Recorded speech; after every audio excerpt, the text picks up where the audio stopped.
War Rapport family. Hey, this becoming a regular thing. Me and my man. Listen, every time we get in here and we start talking, man, I be wanting to call you CP because that's what when we folks we call each other by our real, what I'm saying, our name. We don't do all this social media stuff, what I'm saying. So this my man CP, like real life CP right here. We talking real, what I'm saying. But yeah, man, it's your man Ike Jones in here.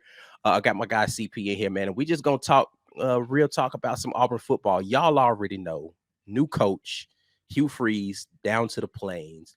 Dukes, the scoop is here, and we're gonna keep it as candid as we can about what's happening right now and what we're hopeful for the future, and maybe even talk a little bit about some of the stuff that could be potential pitfalls with this hire. That's fair, right? For us to just talk real about that. Absolutely. All right, so let's just start with the obvious. Hugh Freeze is the coach right now. In principle, I think they've agreed to 6 years, $6.5 million is what's being reported per year on the contract. How are you feeling preliminarily about new head coach Hugh Freeze? All right, let's first and foremost, let's talk football, right? Mm-hmm. We're gonna talk about football and the job. I'm not talking about any of the past transgressions. I'm not talking about any extracurricular activities. I'm good. Right now, we're talking football. Yeah, I'm good with that. As far as football goes, I think it's been a while since Auburn has had a quarterback developer. I can't think of a head coach that was a quarterback-friendly guy who had an established track record of developing quarterbacks and getting the most from a little. So I'm excited about that, especially not the head coach for sure. Yeah, not the head coach. You don't have to throw no names in it or whatever. But a spade is a spade, and I'm also happy to see a guy who I know from high school coaches that I talk to that he's not too big. He's never too big. He's not a jerk in the room. He's the humility that he shows, especially with him being now. I like the fact that at Liberty in his conference, he was a big dog, but he still carried himself as if he was so just happy to have that opportunity. Right. And I'm a guy who believes in second chances. I'm a guy who, and when I say second chance, I mean the second chance at the SEC, much like Bruce Pearl. Some people didn't think Bruce Pearl would have got back in the SEC. Same thing with Hugh Freeze. And I think that if people can keep it at football, and just look at the fact that he's won some and he has SEC experience and the fact that he's never been at a school with the resources that Auburn has, I think this has the potential to be a good hire. Yeah, I can agree with everything you said. I think it's difficult for me when we start talking about people's coaching past as to whether or not that you can predict that forward into their coaching future. But the key thing that you said that I want to harp on is with the resources that he has at Auburn, right? Because, I'll be a very vocal person when it comes to the fact that I don't think that now I hope he someday returns as a defensive coordinator for Auburn. Don't think Will Muschamp is a good head coach, right? Okay. And I can say that having seen him coach at Florida, who has a ton of resources, right? So resources were not the reason why he was not successful at Florida. So we can't put those people in the same kind of conversations when we talk about people who maybe their ceiling is group of five or coordinator level when it comes to head coaching things. I don't know that Hugh Freeze has proven that to be the case for him, despite what his record tells you about his past. Because again, the point I want to make here is with the resources that Auburn can have at its disposal with him. So I think that it's a good opportunity for him to show if he's made for it, we're going to see for sure. Now, like the excuses aren't there anymore. If you can't make it with this level of, push behind you from people who have money, from administration, there's nobody standing in the way of Hugh Freeze being able to be successful. It's on him now. He's got to go out there. He's got to get the kids. He's got to get them to go out there and play ball. And I think from that standpoint, the expectations are going to be high.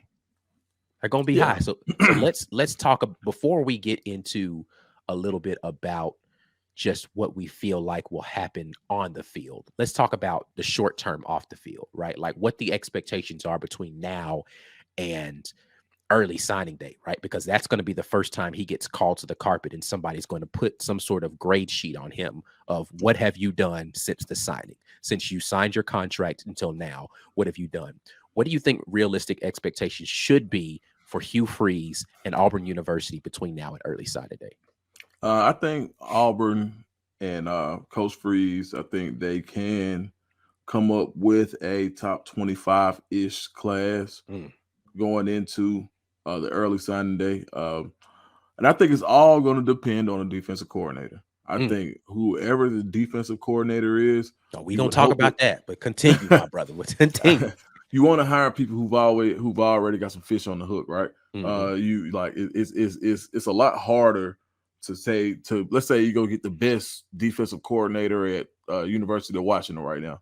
Well, he probably just standing right now, the guys that he probably has recruited or he has committed probably don't have much of an impact in the Southeast footprint.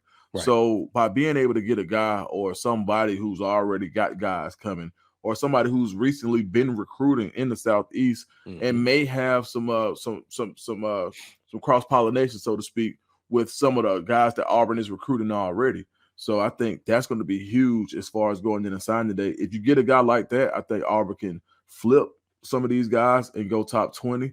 I think if you go with more of a, so let's say Hugh Freeze was a traditional hire. And so let's say you go bring in somebody else who may be non-traditional. I think it'll be a little bit harder to crack the top 30. Okay, so let's talk about who moves the needle, right? So CP is making the decision right now. Dukes the Scoop is going out. He got to hire a defensive coordinator. And people have asked me this question: who would you hire as your coordinator? I'm gonna answer that question today, but I'm gonna give you the first crack at this. Who would be top 2 to 3 names on your list of like, yeah, this is a guy who I feel like fits that criteria you just said, fits the Auburn culture, fits the footprint of the recruiting area in which you want to be able to have that cross-pollination and moves the needle with those recruits in a meaningful way? Who would you name as maybe your top 2 or 3 guys? I would probably go T. Will first. Hold on, and let's be clear about this. Guys who you think realistically would come to Auburn. Because again, I just mentioned Will Muschamp. I think it's very unlikely Will Muschamp leaves his situation to come to Auburn, right? Like, right. Great guy, but I don't know what kind of money you'd have to be talking to make him want to move off of his situation. Like if we're just talking about a defensive coordinator that you'll get from Georgia, I would take Schumann. If that was the case, we're gonna go give Schumann $3 million, So, and I think you already kind of see where the ceiling is for a defensive coordinator. It's going to be in the $1 million range, because you're not going to pay a defensive coordinator $2.5 million. Right. That's mid-major head coach money, right? Right. You're not going to pay that when your coach is only making $6 million. So correct. So T. Will, who else? I like Doug Belk at Houston. Doug Belk. That's one that I haven't heard thrown around. That's a good name though. That's good. Yeah, I like Doug Belk a lot. And if I just had my guy right now, a guy who's out of a job, so to speak, I'm not sure if Wisconsin is my dream pick. No, you know what? We're gonna stay within the footprint. We'll stay within the footprint. I'm gonna come back to that name, but yeah, stay within the footprint. Yeah, and then we're gonna give your outline name. T-Rob. I think T-Rob deserves a second shot at it. 2 of the 3 names are on my list. I would love to see T-Rob come back. You know, he's DB coach right now at Alabama, right? T. Will, I think, he is doing a great job at, again, a place where he doesn't necessarily have access to the same kind of resources, good resources at UCF. Don't get me wrong. They do their thing in that conference, and they are getting a bump up to a bigger conference, which may be different TV money and all that kind of thing. So maybe they could do some more things. But T. Will, I think, is for me, a home run hire. Yeah, for sure. When you consider just the synergy that it would bring for the Auburn fan base and what you would have from an X and O standpoint, what you would have in a locker room standpoint. And then I don't mean to say this as if those other things don't matter, but definitely from a recruiting standpoint, like he's a beast out there on that trail, right? Yeah, absolutely. So if you think about what we've already spoken about Hugh Freeze and his mentality towards recruiting and the way that he approaches the college coaches and even the high school coaches and high school athletes, and then you have the dynamos that you already have in Carnell Williams. You add a T. Will to that. You keep, potentially keep somebody like Zach Etheridge on that group, and then you still have, Trevon Reed still out there. Like, man, you're talking about a recruiting group that can go out there and really shake up some things. You understand? But Sure. I like the T Rob thing. The other one that I thought was interesting that kind of got floated out there to me was Charles Kelly. And I thought Charles Kelly was a decent hire from just a history standpoint with Auburn and his prowess on the field. I don't know a lot about his recruiting prowess, but I know he's a beast with the X's and O's. So I thought Charles Kelly would be a good one to be able to get in and really field a quality defense. But those were my top three: T Rob, T Will, and Charles Kelly. Yeah, Not in that order, but just those three. I think Charles Kelly gives you a lot of what Hugh Freeze does recruiting wise. Maybe not as in tune with the culture, Right. maybe but it's going to be himself. That's what I really like about Charles Kelly from everything that I've heard. Super cool guy, always going to be himself. No moment is too big and no moment is too small. Definitely the type of guy that want to ask you, like, what are you doing, instead of just saying, why are you doing it?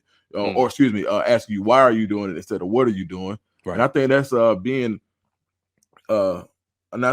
objective versus subjective when it comes to what on the mind of an 18-year-old is super important as far as building rapport, so to speak. So I think so for my dream pick, I would have somebody that was in tune with the culture to kind of balance out what Hugh Freeze has going on. For sure. But on the flip side, I think there can be some crazy synergy if you were to bring a Charles Kelly over.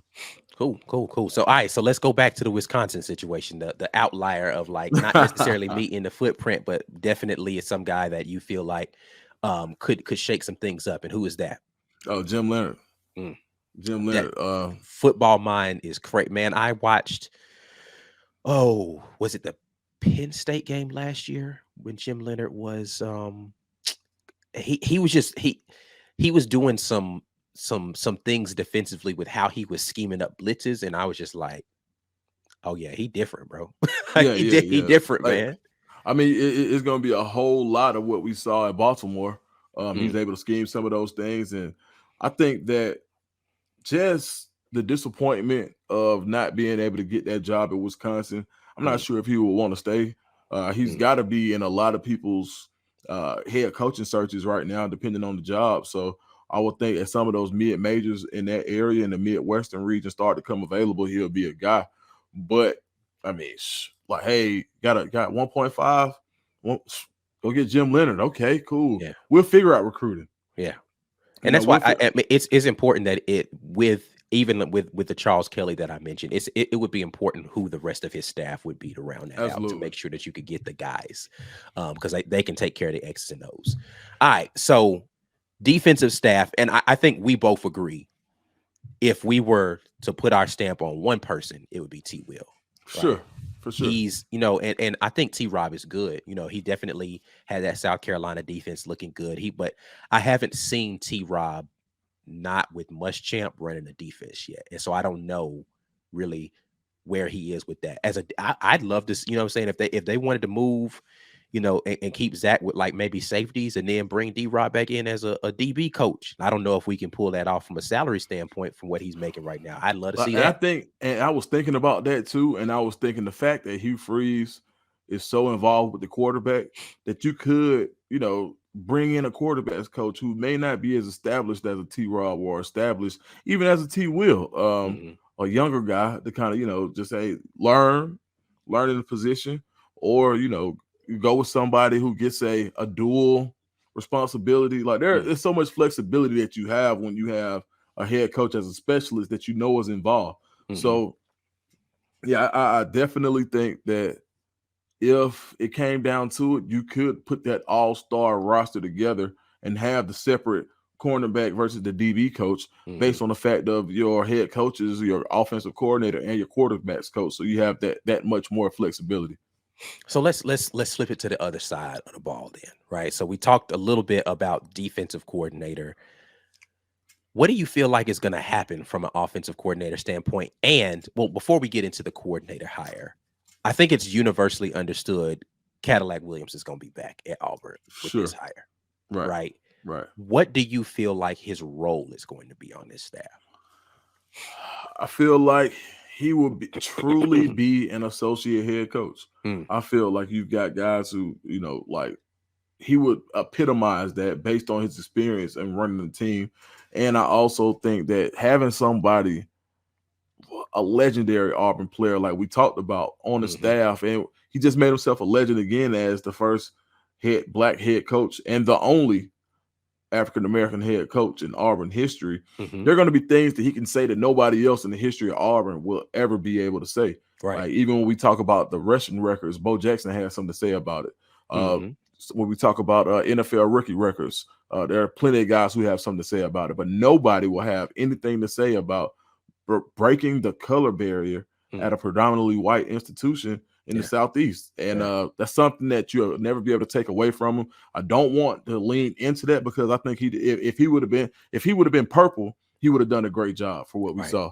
But yeah, there are just certain things that he can say and that he's going to garner a certain amount of respect on that team. So one, he is the glue guy, first and foremost. So there are going to be situations and times where you can't talk to the head coach about things. Right. You may not even want to talk to your position coach, but now you know there's a guy who has experience running a whole team of men. And I think being that glue guy, and he's also a very, very solid guy. And from my personal relationship with him, as far as yours too, like always been solid, dog. Like, even when we was in school, he just was always a solid cat. You never really saw him mixed up in no drama. You never, like, he was always the guy that would rather not speak than speak wrong. Right. So I think that that aspect of it allows him to be like not even just that's like crazy glue, super glue. Yeah, he's somebody who can keep the team together. You know, it's one of those things I think that's underrated, having guys who've had head coaching experience on your staff, because you know, one of the things that you said is like, maybe you don't want to go talk to your head coach, but you can go talk to a guy who sat in that seat before, and he'll think about it a little differently than if he's never been in that seat, right? Like, if you've never been a head coach, you don't really know what the head coach's life is like. So it's like, man, I want to talk to coach, man, but coach always busy. Like, man, like, listen, bro, he's not faking busy, bro. He's really busy. Right. Like, if I were you, you know what I'm saying, when I was a coach, this is the way I would have wanted my guys to approach me about X, Y. You could just give different perspectives on having those types of conversations, or your head coach can come to you and be like, hey, this might not come right coming from me, but you can give him this perspective, having sat in this seat and also having a different kind of relationship with these guys. It puts you in a very different perspective, or very different position to be able to have conversations with kids on the team when you've sat in those seats in that way. No, I think it's very important to have those type of guys around, and you never know what can happen, right? Anything can happen, and just to have the comfort knowing that, you know, our next man. Everybody talks about the next man up, man up mentality.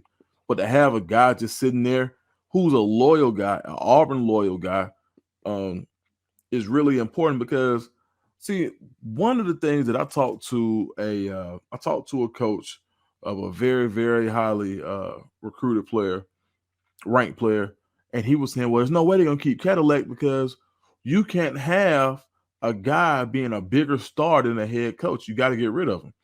And I was like, well, how much of a star does Cadillac show himself to be amongst his peers now? Like, before he got the head coaching role, nobody else on that staff was a number 4 pick in the NFL draft. Nobody else on that staff has their cleats retired in Canton, right?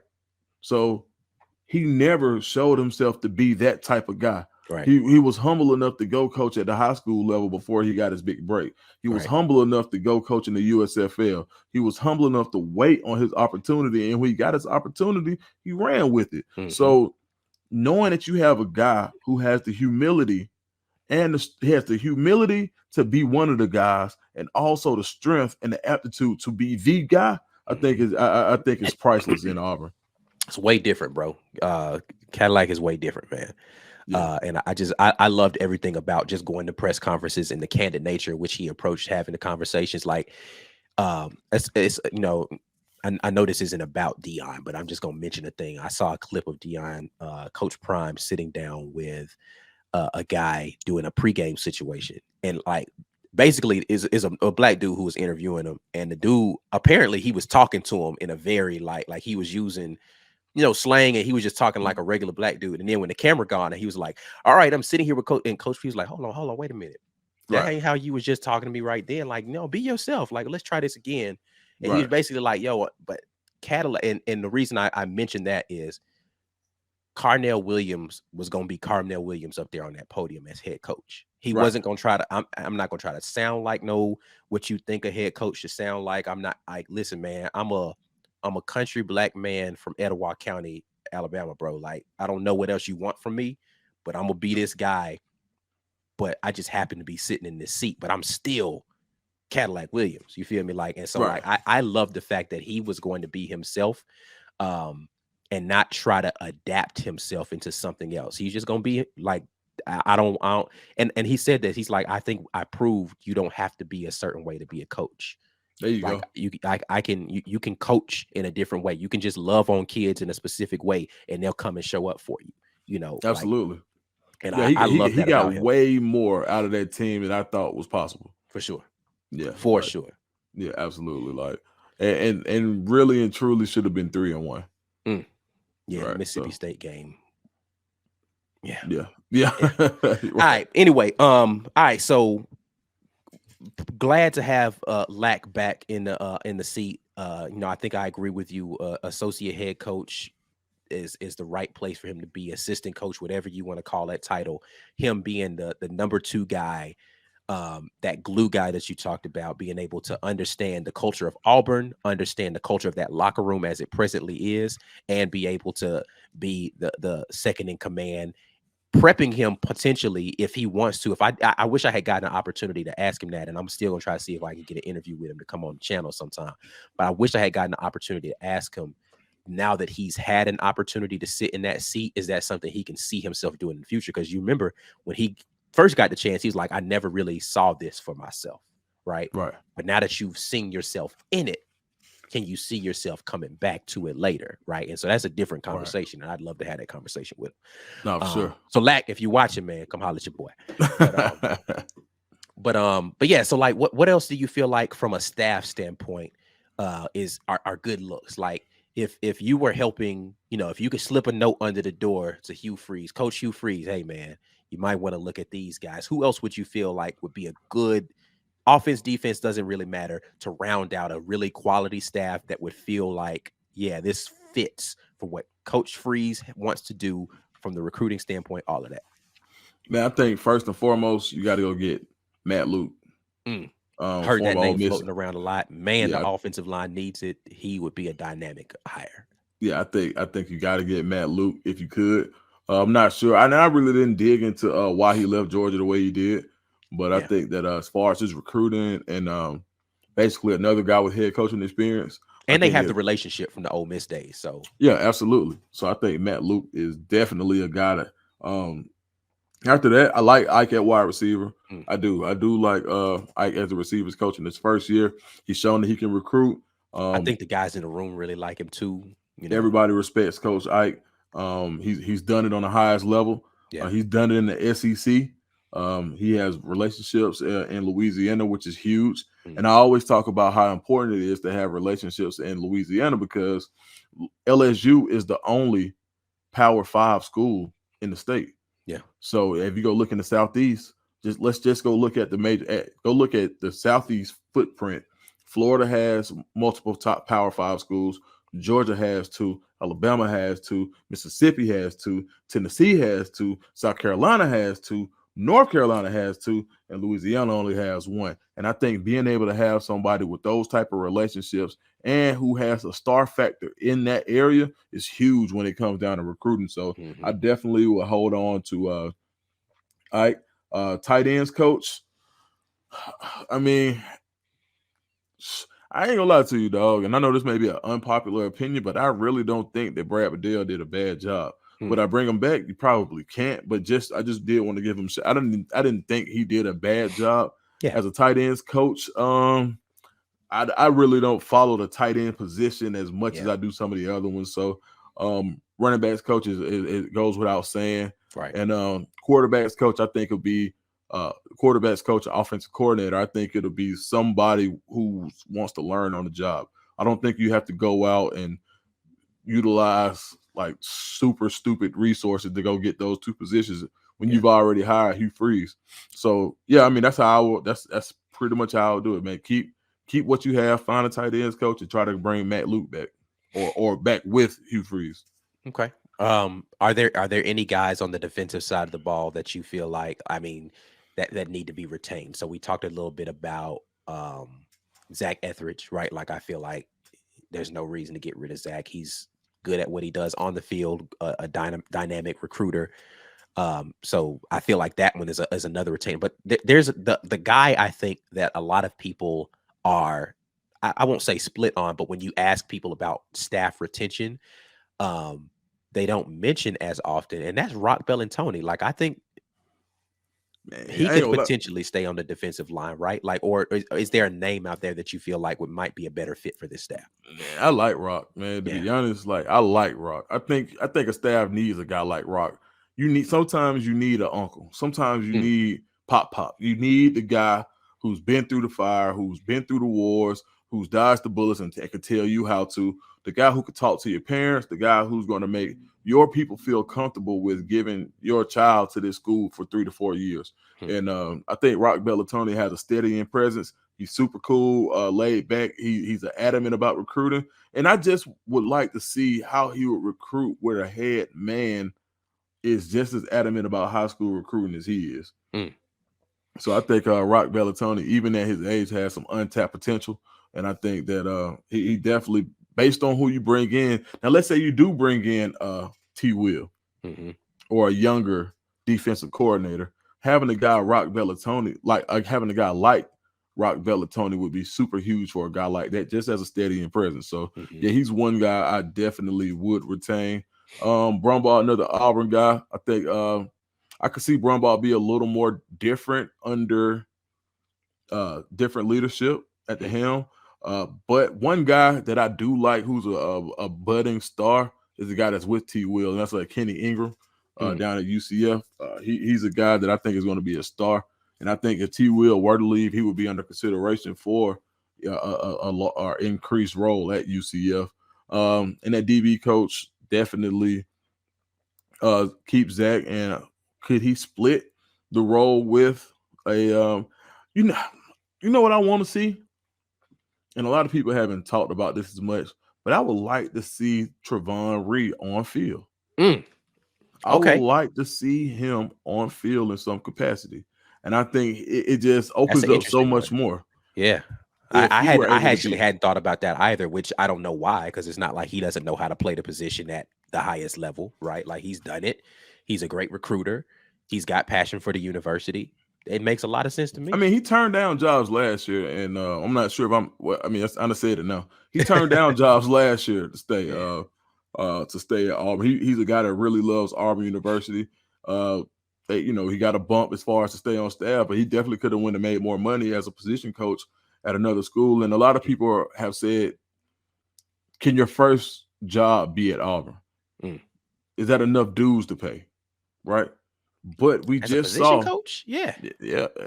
You'll be surprised how the coaching fraternity gets about things like that. No, I understand. And I know that was a big thing about, Cadillac hadn't paid his dues. He shouldn't be able to get a head coaching job at a university this big that quickly, right? Because he hasn't even been a coordinator somewhere yet, right? And so he hadn't, to the statement used, paid his dues yet, right?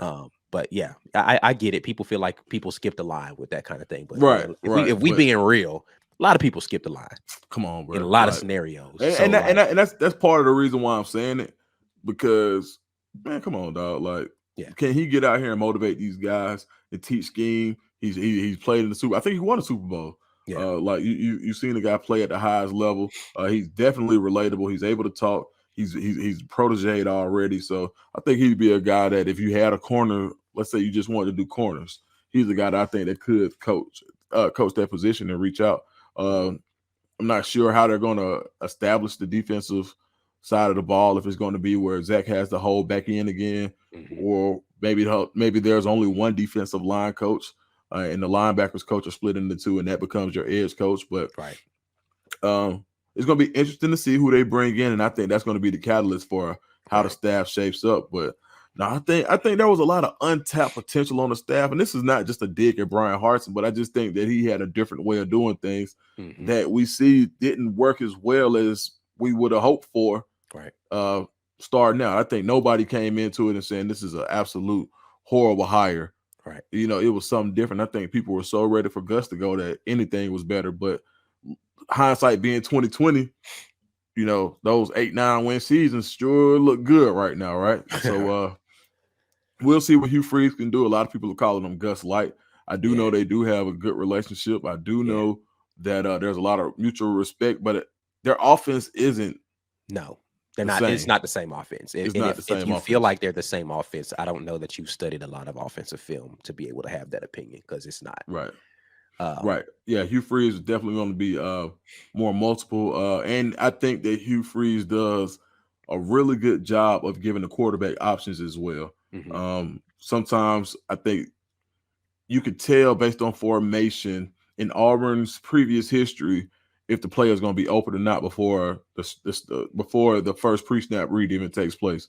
As soon as you get out there, you know, based on alignment, Gus can call something up and it's going to be wide open. But if it ain't open, then what?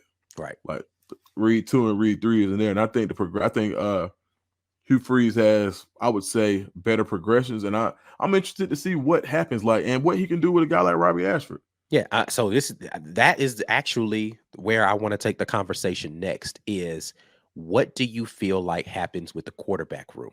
Right. So, I mean, I don't know that bridge isn't burnt already with TJ Finley and he isn't already out the door. Right. So you've got Robbie Ashford, who is as dynamic an athlete as can be at quarterback, has all the passion and the will in the world, but he has some quarterbacking that he needs to learn how to do.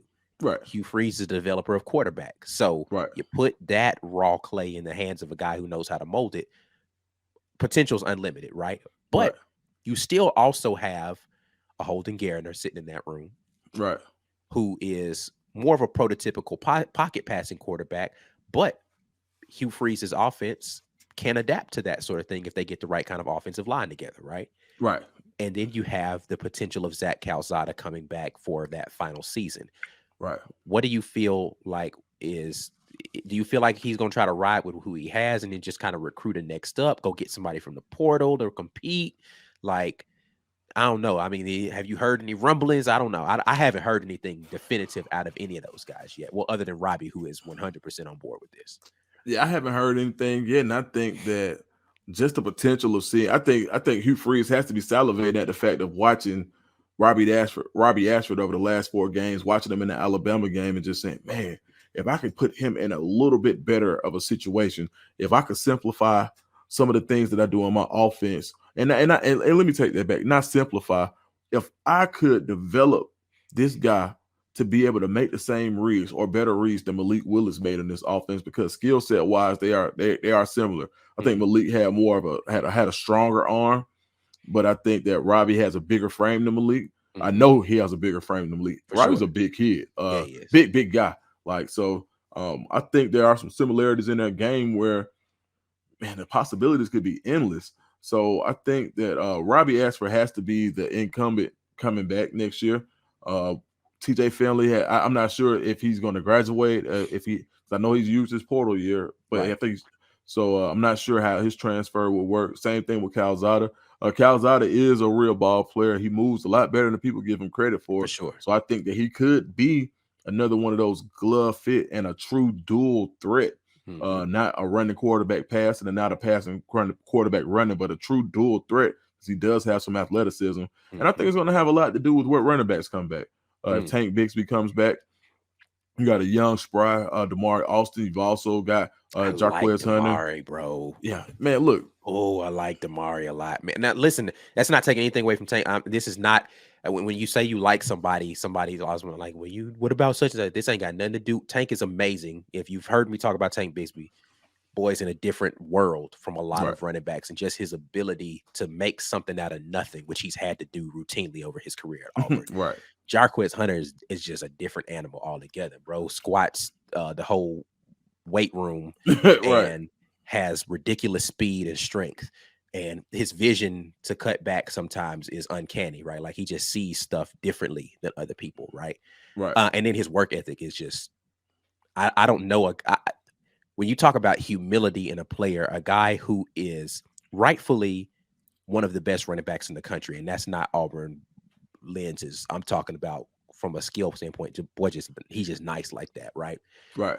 But doesn't mind not being the bell cow back. He understands, okay, Tank's the guy. He's gonna take most of the carries. I'm just gonna come in here and do my job with 10 to 15 carries and make it happen, right? Right. But I'm gonna still be out here on kickoff returns. I'm gonna still be out here on kick coverage. I'm gonna still, you know what I'm saying? Like, just humble. And what do you need from me, coach, for us to win? I got you. Right. That's a guy. Yeah. You want that guy on your team, right? But when I say this, that doesn't discount those two guys. I like Damari Austin, man. Yeah. Why I like him so much is from day one, and we had him on the show. From day one when he came in here, he's like, I'm gonna be one of them ones. Right. And I like a guy who thinks like that, number one, who's like, I got the ability to, when I put the cleats up at Auburn, people gonna be like, now, you know, because so you got Bo Jackson, you got Carnell, man, I might have to throw Damari Austin. Like, that's the way he's thinking as a true freshman coming in. I'm gonna be one of them ones, bro. Like, they gonna look back at me and be like, yeah, he was different. And I like the tenacity that he approaches everything with. And then too, same kind of humility where it's like, all right, you need me to just run a legit sweep situation, return kicks, whatever. Like, I don't care about burning no little red shirt, bro. Like, I want to play. Right. Put me out here. We're going to play. Right. I like it, man. Now, Damari, he's a special kid. I forgot what they call him. Like, he's a kid from my area. Is it Buckets? I got to ask him that. But yeah, man, Damari is a guy I'm really excited about, and he's a guy that Cadillac gambled on. And when I say gamble, there were guys, a lot of people thought that Lack should have took Antonio Martin, who ended up at Georgia Tech from Langston Hughes. A lot of people thought he should have took Quinshon Judkins, who's having a Heisman type season. You got other players that people were like, okay, but Damari was Lack's guy. Mm-hmm. Like, Damari was Lack's guy. And you ask anybody who will tell you, they'll say, you know, he's a guy that Lack really saw a lot of himself in. He loved his pad level, which I do too. Damari is a stout. He's quick, really choppy steps, but he really gets behind his pad level. And so you think about it. Let's say that whole stable comes back with Robbie Ashford, right, and a Landon King, and might get the Chick Dawson back. You know, who knows what happened once these guys get in here and see this new offense. But with Hugh Freeze and his mindset about what he can do and the multiplicity that he brings to the game, I think that I look, nobody's seen this offense in a while. Right. I think Auburn really has some talent at these skill positions. If you can go and get some offensive line play and some help out of the portal, Auburn can be a really, really dangerous team next year, especially if Tank Bigsby returns. And I've been hearing rumors that he's mulling over that thought, right? Like, he could potentially come back this year. I think it's really going to be about what his draft stock looks like, right? Right. But I mean, and this year is loaded for running backs. Yeah, and that's what I'm saying. Like, he's on most draft boards, I think he's like 6th or 7th, something like that in that draft class. And it's like, I mean, you can definitely go to a team and do well as a 4th, 5th round pick and have a long career. So that's not poo-pooing on that, but that's might not be what he wants coming out. But then you think about, you know, what the potential could be in this new revamped offense for him. And you're talking about the record books. Like, bro almost had 1,000 yards this season with this offensive line. Like, you think about him with an actual offense, bro. Man, listen. It could get real scary real fast. I think that, and one thing that can help that guys going to have to start considering is guys who have very lucrative NIL deals. They can float another year and be okay. You can float another year and be okay. Yeah, you can figure it out. You don't have to go. You can gamble on yourself. Take out the insurance policy, play another year, and see if you can make yourself another $4 or $5 million over your first 3 years in the league versus going now and being stuck into a 4th or 5th round scale. If he could play himself into a top 2 round pick, potentially a 1st round pick. I mean, he has 1st round talent. Like, he does. And I think if you saw Tank Bigsby behind the UGA offensive line, I think he's a Heisman candidate. So with that being said, yeah, I could see Tank coming back for another year, and he really has a great relationship with Cadillac, and Cadillac did an amazing job of being able to balance the two. And I think that you'll see, and I think that Hugh Freeze will be foolish not to use some of the concepts that we saw more often towards the end of the year with the combined backfield of Tank and Jarquez Hunter, and sometimes even seeing Damari Austin in. And let me say this, not to say that Brian Harsin and Keesaw never used those combos, Right. but the way they were used towards the end seemed to be more effective for whatever reason. Yeah, it was different. I mean, listen, I don't think anybody can argue the results. Like we can talk X's and O's and we can talk plays and all that. Like, yeah, it was a lot of the same concepts. It was just different execution, man. And I don't know what to point to other than number one, there was a different insistence on it, right? Like Okay, they was right. like, no, we finna run this sweep, bro. You're not gonna see it 2 times. You're gonna see it about 5, 6 times. We gonna run it out of different formations, but you gonna get this sweep. Right. Like, we sweeping. This is what we do well. Yeah, I don't care if it's power. I don't care if it's single back. I don't care if we don't run it out of the pistol. I don't care if we run it out of shotgun. Running back sweep. Man, listen. Run it. Man, back in high school, before I got my first job, I had one outfit. And I knew that outfit. Now, it was nothing else nobody could tell me. I knew that when I put that outfit on, I was one of the freshest guys in school. Well, guess what? I only had one of them. Yeah. So they got that thing once a week. Yes, sir. But I knew on that day you was gonna be fresh. That was the one. Yeah. And I think that's the same mentality that they had with some of those sweep and some of that perimeter runnings. Like, you know what? We don't do a whole lot well as we want to, but we know we do this well, and they stuck to it. And I have to commend them on forcing that down people's throats. Yeah, but see, that's what allows you to counter, though, right? Like exactly. if you don't have a jab, nobody's looking for your that counter cross or the whatever you have to set it up with something, bro. And like we just didn't have a punch to use to set up for no haymakers. And once we got the sweep rolling, and that, like I said, all of that outside stuff, that's what allows us to come back with the reverses, and it allows you to do your bootlegs off of that, where you're gonna fake it the pitch, but you're gonna have Robbie roll out the opposite direction, and you're gonna have a screen. Like, it's a lot of things you can do when you got something that works. Man, when you run that pitch so many times that people start to say, you know what, I need to get a move, I need to get a head start on this, because safety if I start don't, creeping down a little bit, the DB biting up some, and you get that false step is all you really need. That's it. And once you do that, that's how you get open on the halfback pass for the touchdown, right? Right. That they install, right? So yeah, those tendency breakers are really important. And I was, and you know what? I didn't mention Will Friend, but a lot of people weren't happy with his offensive line recruiting and whatever. What I will say is, hell of a job as helping to call the plays. I'm not sure how it worked. I'm not sure the who adaptation did what. that they made between him and Ike Hilliard to figuring out, Yeah. what are we going to do to make this offense move in these last 4 games? Hats off. Yeah, absolutely. And I wonder how Kendall Simmons is as a recruiter. He is another guy when we started having that conversation about because when you think about like a Brad Bedell, right? Like, Brad Bedell wasn't a tight end guy by trade. Like, he was an offensive line guy, right? Right. And so I did start wondering about that when we started having the Matt Luke conversation. Would one of those guys, just for the title alone, kick out to be a tight end coach and say, all right, well, I'm going to be, you handle the interior offensive line and I'll handle the tight end situation. And you have both of the, whether it is a, any combination you want to put together. Hold on, who got tight ends at the end? Was it Bernardi? Good question. I think that is correct, though. Yes, I like Bernardi. That's another guy I didn't mention. I did like Bernardi. Bernardi was cool as a fan, and I know for a fact that he recruited like hell, as much as he could. So when he was able to be in that position to talk to guys, or when he was able to be on campus with guys, Bernardi was a really, really well-liked guy. I can say that.